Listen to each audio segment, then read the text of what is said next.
Bonjour à toutes, bonjour à tous. Donc voici une nouvelle vidéo sur cette fois-ci le bureau KDE. Donc j'en avais déjà fait une ou deux vidéos juste pour voir en gros les possibilités de ce bureau assez simple, notamment du fait que ça ressemble vraiment à celui du PC, en l'occurrence Windows. Et là ce que l'on va voir c'est le KDE 5. Parce qu'actuellement le bureau qui est sorti c'est KDE 4 et justement ils sont en train de préparer et de développer la version 5 de ce bureau. Alors KDE est sorti pour la version 4 en 2008 et après il n'a pas cessé d'être remis au goût du jour année après année pour en être actuellement à la version 4.13. Voilà, donc KDE. Celui-ci, le KDE 5, il est donc associé à une version de Kubuntu, donc la 14.10. Et pour le KDE, il s'agit donc de la Technical Preview. Voilà, donc une version en cours de développement qui devrait sortir normalement en 2015, sûrement avec la version 15.04 ou 15.10 de Ubuntu, donc Kubuntu. Allez, donc on va tout de suite voir le bureau en question. Que voici que voilà. Donc voilà, donc déjà on a un changement de design. Donc c'est vrai que j'ai pas dit au niveau du sommaire de la vidéo. Donc on va voir donc le design, les différents aspects, deux trois petits trucs au niveau de, on va dire, des logiciels, et ça va être très très peu. On va surtout parler du gestionnaire de fichiers qui a changé un peu de par son design surtout, et puis après tout le reste. Les logiciels KDE, ça reste les logiciels KDE et ils n'auront pas changé de tout dans tous les cas. Donc vraiment sur le point du design, l'ergonomie, puis un petit point performance comme j'aime bien le faire aussi de ce côté-là, voir ce qu'il en est. Voilà, donc on revient dessus, la page de login. Flat design, voilà, l'heure, la date, la batterie, notre petite photo de profil, là les options d'extinction du PC, le login avec le mot de passe que je tape maintenant, et la possibilité de sélectionner son bureau. Voilà, si c'est du KDE, du XFCE ou d'autres. Voilà. Allez, je vais me loguer. Donc on va attendre qu'il charge tranquillement, bien évidemment. Voilà, déjà premier truc, on voit que c'est une barre de chargement qui s'occupe de faire ça. Contrairement à avant, on avait des icônes qui s'affichaient en fondu les uns après les autres afin d'afficher directement le bureau. Voilà. Donc le cas, le fameux cas, toujours au milieu. Allez, allez. Et voilà, voilà. Donc on se retrouve avec le bureau KDE. Donc, un fond d'écran totalement abstrait. La barre d'outils, enfin la barre des tâches, pardon, ici en bas, avec le menu. Les bureaux, là l'emplacement des fenêtres. Le son et tout le bazar, ça se trouve ici, l'horloge et la possibilité d'afficher ou pas les activités. Ou plutôt les widgets. Voilà. La possibilité d'agrandir ou pas la barre. En l'occurrence, moi j'aime bien quand elle est petite. Et la possibilité de changer la position de cette barre. Pour la mettre à gauche, à droite ou en haut. Donc là, on va la laisser telle qu'elle est en classique, de toute façon. Voilà. Donc vraiment, à oublié, il y a aussi la partie du menu qui se trouve ici, qui va aussi avec le bureau. Normalement, il est à droite et là, ils l'ont mis à gauche, donc ça va être un petit changement vraiment mineur. Voilà. Mais on se retrouve vraiment avec quelque chose de graphiquement différent, c'est ce que je disais tout à l'heure. Donc voilà. Alors, le 4 tiers, bon, je suis pour rien, c'est que les pilotes de la machine virtuelle se sont bien installés, mais la version graphique ne prend pas, à mon avis, en compte correctement cette version du Kubuntu. C'est peut-être pour ça, donc on va rester sur du 4 tiers, mais on peut toujours travailler dessus. Voilà, pour la présentation. Allez, on va s'intéresser au petit menu que l'on avait vu tout à l'heure, donc le voici. Donc là, il s'agit du menu pour pouvoir ajouter ou pas des gadgets, donc ce que l'on a à droite, là ici, comme l'horloge. Les verrouiller les composants et tout. Donc là, si je fais ajouter des composants, donc des gadgets, widgets en anglais, voilà, et ben on a la possibilité d'en avoir et d'en obtenir d'autres. Voilà. Donc là-dessus, rien de vraiment nouveau, mis à part le design qui a juste un peu changé. Voilà.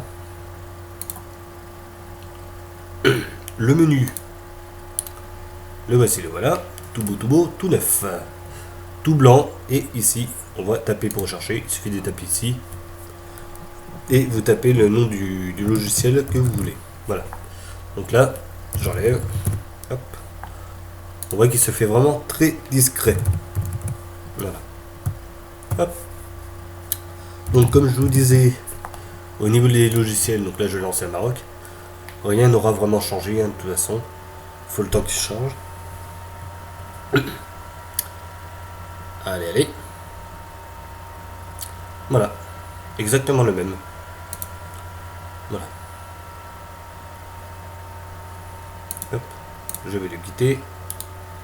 Et ici aussi pour faire un peu de place, oui, quitter. Hop. Le petit son qui va bien. Voilà, là-dessus, qu'est-ce qu'on a d'autre à voir? Bon, voilà, comme j'ai dit, partie logicielle, on oublie. Hop, la configuration du système. Parce que c'est justement ici qu'on va voir quelques petits changements. Notamment au niveau de l'apparence, donc on va commencer par ça. Donc avec la possibilité de choisir le thème que l'on veut.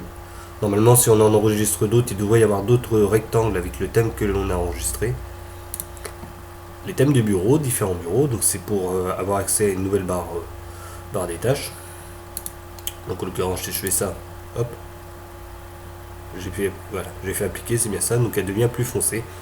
Donc exactement comme Mac, soit une version blanche, soit une version foncée. Voilà, il y a le choix. Hop, les icônes, les curseurs, bon, on passe, voilà, vite fait. Écran de démarrage, bon bah rien de spécial, on pourra en rajouter plus tard, à mon avis. Voilà. La possibilité de changer les icônes. Donc voilà, avec les icônes classiques de KDE ou les nouvelles. Discard. Voilà. Application. La décoration des fenêtres. Alors là, ce que l'on voit, c'est qu'on a l'ancien thème au niveau des fenêtres. Le thème de KDE 4. Et comme on avait vu, enfin comme on a pu le voir, je ne sais pas si vous avez fait attention, mais la plupart du temps, ce thème brise. Donc le thème qui est ici. Voilà, et par défaut, ils nous ont laissé le thème de KDE 4. Donc on va mettre le thème par défaut. Voilà, et là, on se retrouve vraiment avec le thème en question. Bon, mis à part ça, là, on a la possibilité de changer le thème. Donc voilà, fusion, si je mets oxygène, vous voyez qu'on retrouve le KDE enfin, que l'on a actuellement. Partie GTK, rien ne change, exactement la même chose, c'est pour les logiciels qui n'acceptent pas la configuration, plutôt les thèmes de KDE. Voilà. Bon. Là, la possibilité de choisir les effets lorsque l'on touche les écrans, ou plutôt les bords d'écran, voilà. Si je me mets là par exemple, j'ai la possibilité de choisir si je veux ou pas afficher toutes les fenêtres ouvertes dans une fonction un peu exposée, comme sous Mac, ou sous Windows maintenant, pour la version 10. Alors là, voilà, donc un petit bug. Donc comme c'est une technical preview, bien évidemment, il y a quelques petits bugs. Voilà, je vais fermer l'application et je vais la relancer, c'est pas grave. Hop. Non, c'est pas ça, c'est celui-là. Les effets du bureau. Allez, affiche. Voilà. Donc là, on a tous les effets qui sont affichés ici. La possibilité d'en obtenir d'autres. Voilà, alors là par contre, il me semble que ça fait très peu de temps que c'est arrivé sous KDE. Voilà, parce que moi j'ai la possibilité de l'avoir avec KDE 13, 4.13 je veux dire. Alors, chargement du fournisseur, il n'y arrive pas à charger? Ben, c'est pas grave. Donc normalement on a la partie des extensions qui s'affichent ici. On peut les installer. Là, la possibilité d'ajouter ou pas des bureaux virtuels, donc qui s'afficheront ici en bas à gauche. Voilà, bon bah la possibilité de changer au niveau des aides pour l'ordinateur au niveau des personnes qui ont quelques difficultés à l'utiliser. Voilà, donc pour la partie des effets de bureau, la deuxième partie se mettra donc dans la configuration de l'affichage, ce qui n'était pas le cas dans les versions précédentes.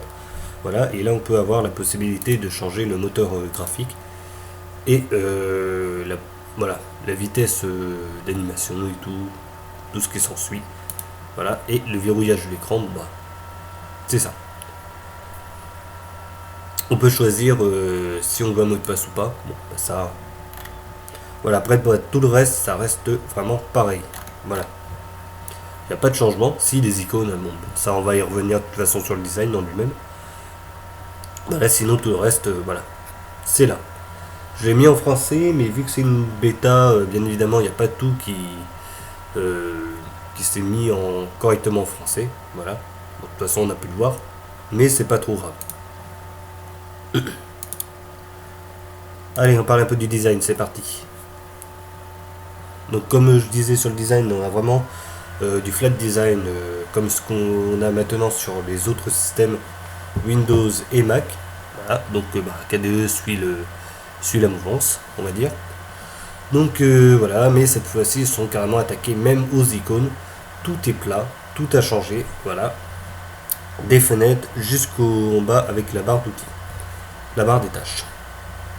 Si je fais clic droit, voilà, on se retrouve avec un menu contextuel totalement blanc et la sélection des éléments en bleu, bleu pétant comme ça, mais toujours aussi plat. On peut aussi observer ces icônes, donc je disais que c'était plat, mais totalement sobre. C'est carrément du unicolore, quasiment. C'est noir et blanc, voilà. Ou rouge et blanc si on veut, comme on veut. Voilà, il n'y a que les dossiers, voilà, que l'on voit qui sont bleus, mais toujours assez plat. Il n'y a pas vraiment de relief. Mais pour moi, ça c'est vraiment un design qui est quand même bien fait, bien épuré, bien fait. Au niveau du design, il n'y a pas grand chose à dire, franchement. C'est correct, c'est propre. Voilà. Et ça va bien.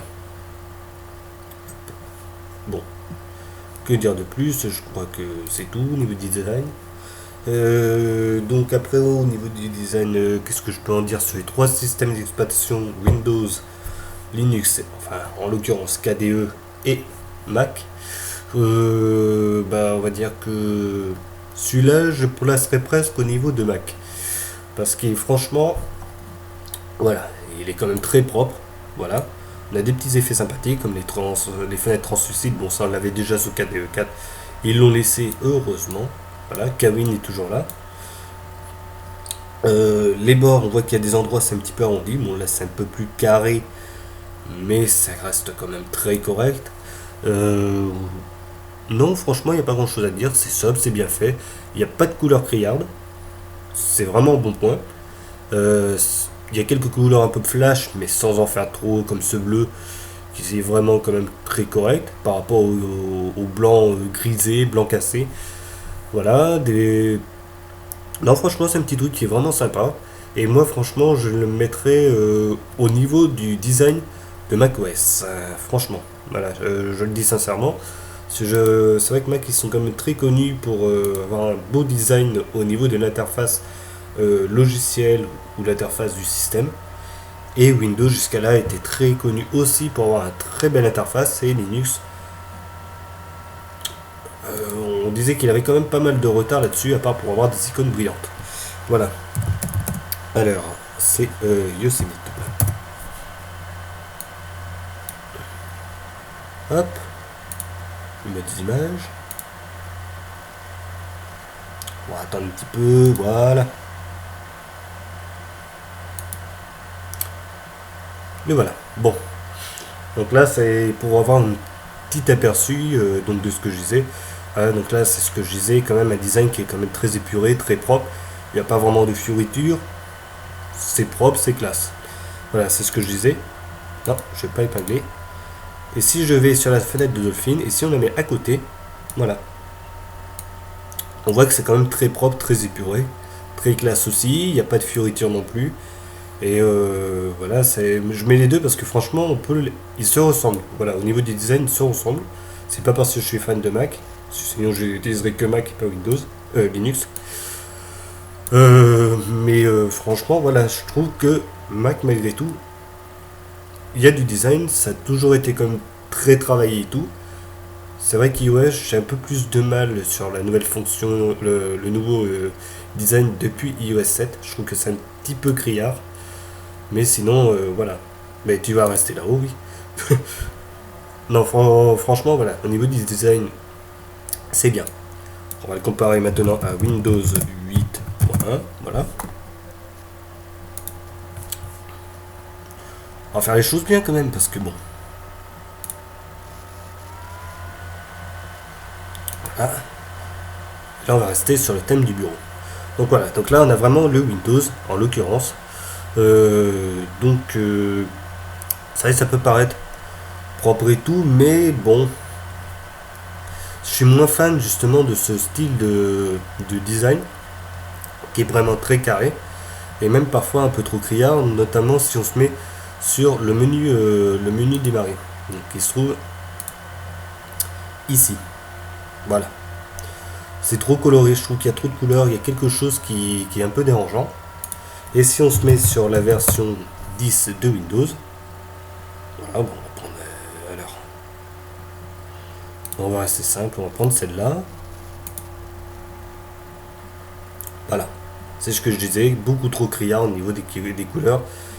C'est vraiment dommage parce que, bon, voilà, on a le menu, puis nous on a notre menu qui est quand même plus sobre. Voilà. Donc là on a des icônes en 3D, des icônes complètement aplaties.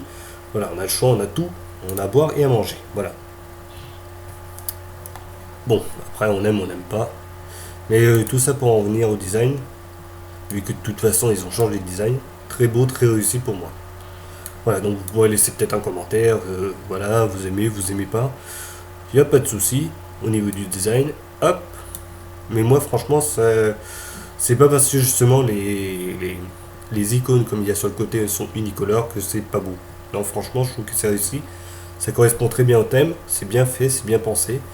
Après, si on n'aime pas le flat design, on n'aime pas le flat design. Mais bon, pour ce qu'il en est, je trouve que ils ont fait ça de manière très correcte. Voilà, bon, les gadgets, ça reste des gadgets. Le truc qui est marrant, voilà, on peut le tourner. Hop, voilà, moi je mets l'heure à l'envers. C'est cool, c'est sympa.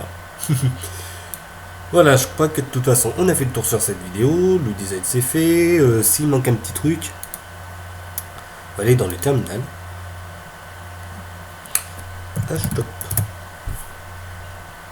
Stop n'est pas installé. Ah, c'est bête ça. Et ben c'est pas grave, on va aller voir le gestionnaire. L'autre, voilà. Il est ici, voilà. J'aime bien voir les performances en question. Voilà. Bon.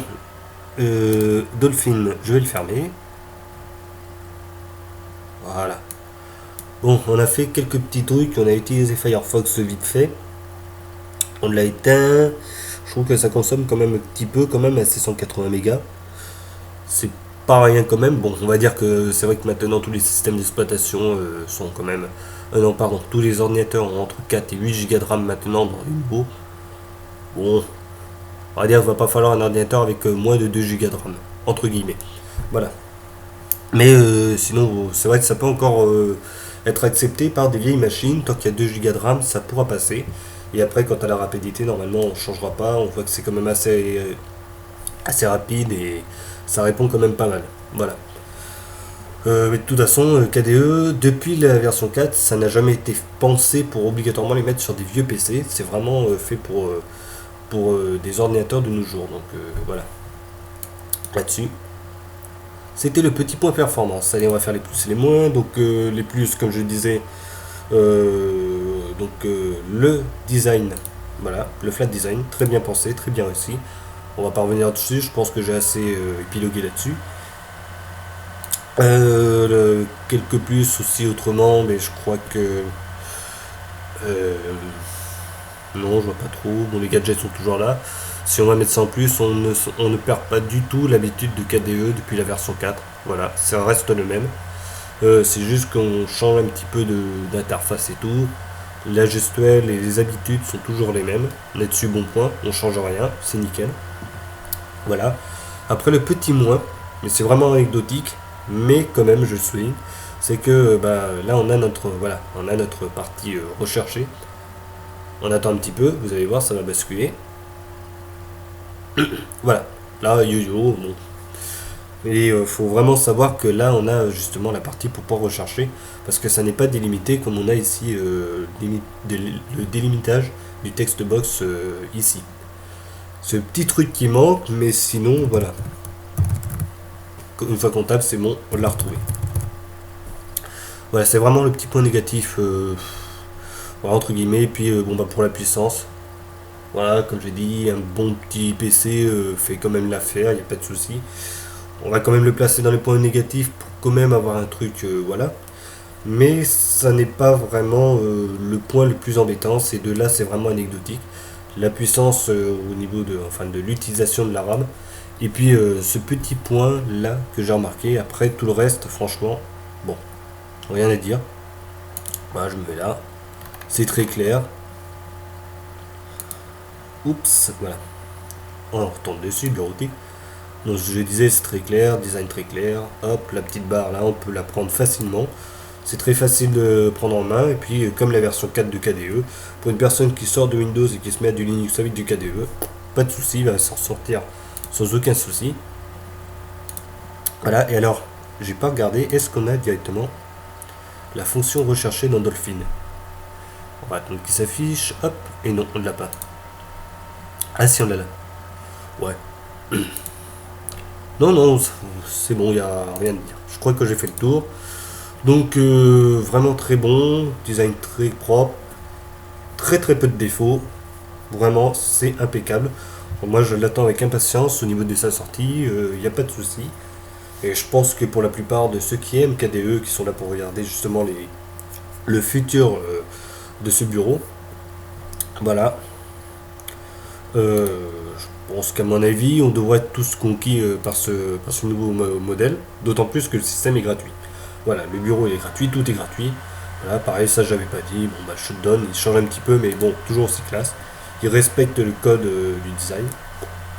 Voilà, donc franchement, on note, je dirais, allez, un bon 18 sur 20 pour ce bureau. Voilà, je pense que j'ai fait le tour. Voilà, allez, on se retrouvera pour une prochaine vidéo sur mon système d'exploitation parce qu'il y en a quelques-uns à présenter. Allez, à bientôt.